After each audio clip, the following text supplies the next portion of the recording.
Welcome to the Weekly Workplace, where professionals come to find insights and inspiration for success. Hosted by the Missouri Training Institute, Dewey Thompson, Ray Lyon, and Brianna Larimer share their decades of experience training in workplaces across the nation and talk to other experts about what it takes to be a team player, a great manager, and a leader others want to follow. This is the Weekly Workplace.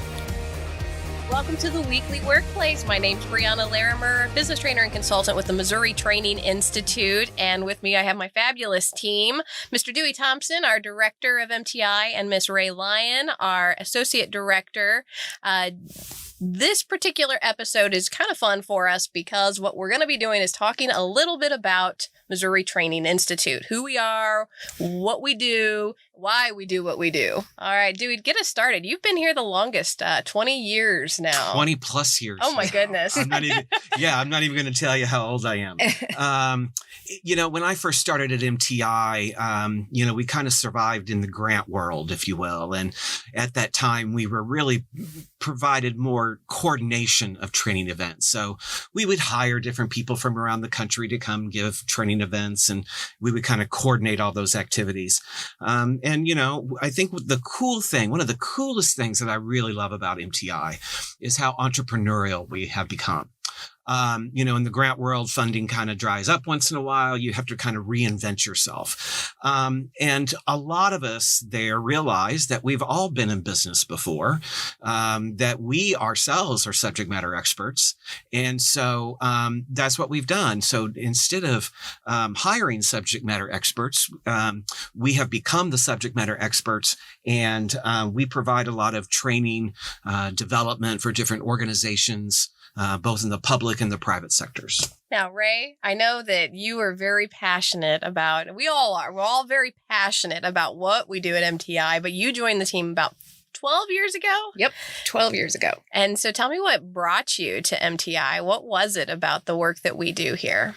Well, it was a really interesting combination of events. I would have to say definitely the stars had aligned when I found my way to Missouri Training Institute. But I had left a job and I was between jobs intentionally. I intentionally kind of took a gap time to work on finding the perfect job. I took every self-assessment I could possibly take online. I really wanted to discover what it was that I love to do. I interviewed a lot of my friends, what am I good at? What do you see me doing? And I really just tried to put together all of the things that created Ray. And then I just started looking for jobs that fit that description. And I was talking to one of my girlfriends one day, and she said, "Oh my gosh, you would be a really good corporate trainer." And so, of course, I got on the old Google machine and started, looking for jobs in corporate training, and just getting a definition of what that looked like. And of course, I wanted to stay in Columbia because this is where my family is, or at least not, too far away from this general area. And came across Dewey's picture associated with Missouri Training Institute. And the funny story there is, back in another life, Dewey and I worked together at a local bank here in Columbia. And the funny side You're really dating me now, Ray. Yeah. The funny side of that is I used to be his boss in that world. And so when I made the connection with him, of course, I'm always thinking, oh, I hope I was a good boss. Oh, I hope I was a good boss. Oh, and I was just like, and you're trying to go back in your data bank, wondering and hoping that I didn't do anything that would make him go, don't hire her. Anyway, I reached out to Dewey, and I could almost see his face. I'm sure his eyes rolled, and he was like, "We just filled that position," and a position that had been vacant for a year. Yeah, about a year. Yeah, it was hard. It's a hard fit to find. It's a really hard position to kind of find, especially in more of a smaller labor market. area, But you're right. I kind of did roll my eyes because we just offered this position. And the only thing I get thinking was Ray would be so much better. Ray would be so much better at this job. But luckily, she turned us down. Yes. Yeah. Now, that scared me too when he called back. And because then, of course, my question is why? Like, why wouldn't somebody want this job, especially somebody that had applied for it and obviously interviewed. And so I had to ask that question, and it came down to travel, which wasn't for my stage in my life. That wasn't a problem. So they invited me in, and I remember, and the whole office interviewed me. It was a panel interview. The whole office was there. And so not only did I have the standard interview, but I had to kind of audition. Yes. And we went into one of the big classrooms at Cornell Hall on the University of Missouri campus in Columbia. And I had to audition. But I remember before we left that particular conference room where I was being interviewed, I literally, and I think it was just my adrenaline, I was so excited about the position. I literally slammed my fist down on the table in excitement. And I said, I was made for this job. Like it was a declaration. I was staking my claim. I remember that moment. Yes. And it was everything that was on my want list and absolutely nothing. Because I had a want list and I had a do not want list. And there was nothing on my do want list that was about this job. So, like I said, it just came to pass. It was so wonderful. And honestly, when Dewey called to offer me the position, I literally hit my knees. I was so happy. Yeah. Well, we were so excited to have you join our team. And, our team has changed over the years a lot. Yeah. We've experienced periods of growth. We've experienced lean times. It seems like in the training business, it kind of follows the economic cycles that happen. Sure. So in those lean times, people don't spend as much money on training and development maybe for their employees. So it's changed over the years, but I am so happy about this particular team. We're very small, but we're very, very mighty. Yes. We've got 3 very intelligent people on this team. I think that add such different flavors and such different insights and such different skills and expertise to what it is that we do. Absolutely. And we, of course, when we hired Brianna, and I want you to tell your story too, because it's just as unique as us. Of course, we had no way to predict that we'd be in a shutdown and a lockdown and our world would go strictly virtual like it has. But what a gem. What a find. Yes. Finding Brianna with the skill set that she has, because it's hard to teach training and composure. And so that was a turnkey with Brianna because, traditionally we are a face-to-face training organization.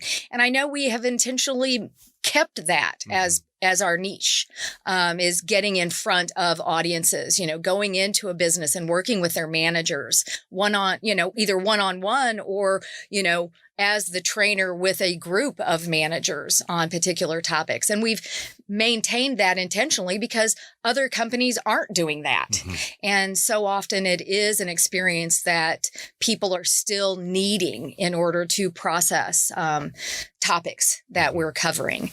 But when we ventured into this lockdown, and one of the things that Missouri Training Institute is famous for saying is, how is this the best problem we ever had? Mm-hmm. And it might take us a couple of days to find the answer and really digest that question. But how is this the best problem we ever had? Mm-hmm. And luckily we had Brianna as the leader of the answer to that. Absolutely. So. Brianna, just tell us about your journey to MTI. It was certainly a unique one as well. And for those listening, I was newest acquisition, just over 2 years now here at MTI, and it has been an absolute blessing. A combination of all the things that I've kind of done in my professional career, just building up together and giving me the opportunity to pour that knowledge into others. I don't think I've ever actually even told you guys the actual story of when I saw the job and how I went to apply for it. I don't think so. Yeah, I'm a believer that things happen for a reason. And we were literally driving to the grocery store. In my previous career, I was struggling with some of the new management changes. And I just knew that it was wearing on me to a point where I needed to find something new. So similar to Ray, in the sense I started going through thinking, what are some of the things I would be good at? And my husband and I are driving to the grocery store, and I'm sitting in the passenger seat, and I'm going, well, I really like to be in front of audiences and to give information. Being able to do that and give new knowledge and new skills and help people, I think, was the big thing. And I'm going through, and I happen to be scrolling. I think it was Indeed, honestly. I'm sitting there scrolling, and I look, and all of a sudden it stops. No joke, just stops on the business trainer and consultant position at MTI. And I'm like, honey? And well, that's like a slot machine, right? Ching, ching, Comes up with the cherries right there. And I'll tell you, when I started reading the job description, I honestly at first felt intimidated, not having a background in writing curriculum, not formally putting trainings together. However, the thing that really caught my attention was the fact that it said customized training programs. The fact that it was something that we had the opportunity to create and to really create it to meet the needs of those that you were serving. I don't like trainings, being a number one learner. I've always been at trainings where it seems like we pull the book off the shelf or here's the things you need to be able to cover and you have to do it this way. And that's not what I was gathering from the job description at MTI. And I think that was probably one of the selling points, the ability to bring that creativeness and to be able to use it to meet the needs of clients. Yeah, well, I would say that that's been one of MTI's greatest strengths collectively on this team, is that we're able to walk into a business and organization and really kind of get to know them and help them kind of think about what are maybe some of the root causes. And usually, it's especially when you're working with people and to design educational strategies to really help them think through maybe some of those issues. So, but I think that's been one of our major strengths to be able to do that. And you're right, Ray, we have done that in a face-to-face world for many, many years, and going into more of a virtual reality now, right? With the pandemic. It's been stressful, but it's also been a lot of fun. And this is another example of, how is this the best problem we ever had? Right. Because I don't think our future is going all the way back to face all the time. I think our future is certainly moving forward is going to incorporate, more of the things that we've learned through this pandemic. Absolutely. So that's very interesting. But Ray, why do you get up every day and come to work? Why this job? What do you get out of it? Oh my gosh. When I think back, in thinking about looking for this job and really examining what I'm good at, what I bring, what I don't want to be doing, I think, and I know this is selfish, but I also think it's what drives me. This job taps into what I was built to do. I think it does tap into my strengths. It does tap into what is just natural for me, those talents. And so when it's that easy to get paid to do what you're naturally built to do. Are you kidding me? Right? I mean, it's a no-brainer. And I think, when we think about training and helping managers bring out the best in their employees, that's the key, right? Finding what they're good at and then helping them do that every day. Yeah. And so that's one thing. So this job, it's a no-brainer. I get to do everything that I love to do every day, and it's not work for me, but thanks for paying me, Dewey. You're welcome. I love that. Absolutely. I love that. I'm sure I don't pay you enough. Yeah. Well, we can talk about that. We can talk about that. The other thing is you guys. I mean, it really is true when you say your workers, your coworkers are your family, but that's so true because I spend a heck of a lot of time with you guys. And it would be hard if I didn't enjoy you as people, and enjoy the character that you bring to the workplace and, sharing our lives, the kids, the new baby that Brianna brought in last year. And of course, I've watched Dewey's daughter grow up. And now she's graduating from college. I know. Don't tell me about it. There's that age thing again. Yeah. Well, I've got 5 grandchildren. Are you kidding me? And it's that as well. Sure.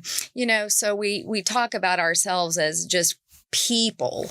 And so it's not only, being able to use my talents and my gifts freely and being appreciated for them, but it's also sharing our lives and knowing that there are people that care about me daily.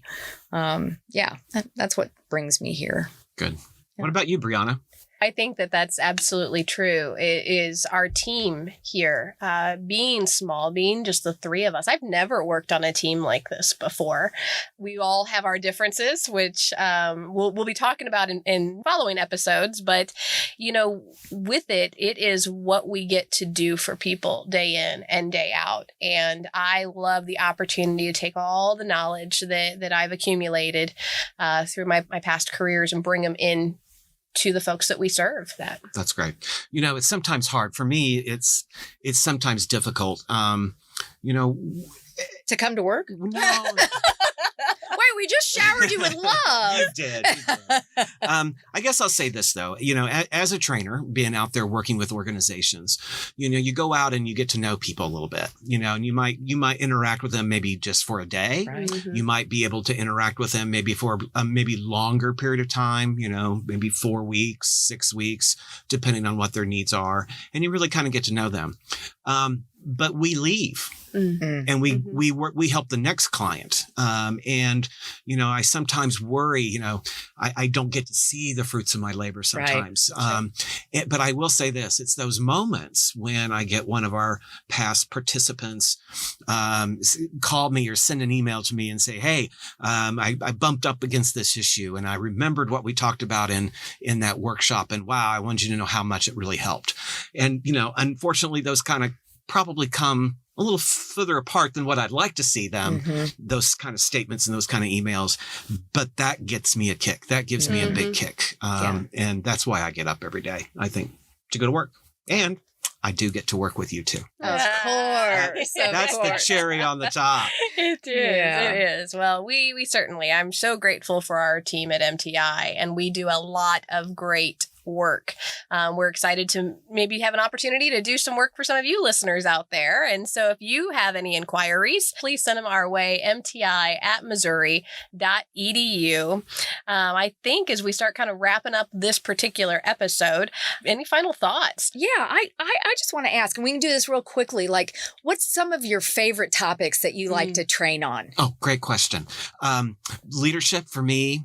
I love the idea of trust as well on work teams. And I like some team building thrown in there too. I like to play games. I like to get a little active with my learning. What about you, Brianna? Yeah, for me, I'm all about the feel goods, of course. Yeah. And so mine is the work-life balance, the customer service, even time management sometimes is kind of fun because it's, again, how we're, in all ways, professional development really tries to build up your skills. But these are some frontline skills I think sometimes we just forget about, or we push to the back burner as we try to learn new skills. So it's always fun when I can do one of those and revamp some of those skills for our clients. Yeah, definitely. I'm being a former manager for, 10 or 15 years. There were levels of that management journey, but, I can certainly share a lot of what not to do's. But I like that personal development, especially when it's related to self-perception, confidence, just grabbing your own potential. And a lot of those, what we call soft skills, we know them at MTI as power skills. Yeah. Yeah. I often, that's funny you bring that up. The soft skills, that's a term I really just dislike. Yeah. I think they're sometimes the hardest earned skills. Definitely. Anyway, yeah. Fun stuff we get to do. We do absolutely. every day. I love it. And we're fortunate in the sense that we keep learning new skills. We're all certified in something here at this table, you know, and in multiple different things. And so Ray with Clifton Strengths and Emotional Intelligence, and Thomas Kilman's Conflict Mode Instruments, and Dewey with Clifton Strengths and True Colors, and goodness, what are the other ones I'm missing? The Thomas Kilman conflict modes. Okay. Yeah. All right. And then I'm also EQ and conflict modes. Yeah. And I mean, we have a lot of our own opportunities, professional development wise, that we've gone into. So a lot of certification things we'd love to help you all out there with. And so again, we appreciate you tuning in to this episode. We hope that you'll listen to following episodes. Lots to come. Yep. Go be great. Thanks for listening to The Weekly Workplace, hosted by the Missouri Training Institute. Dewey, Ray, and Brianna stand ready to connect with you and meet your training needs. Be sure to check out ways to contact them in the episode description or at mti.missouri.edu.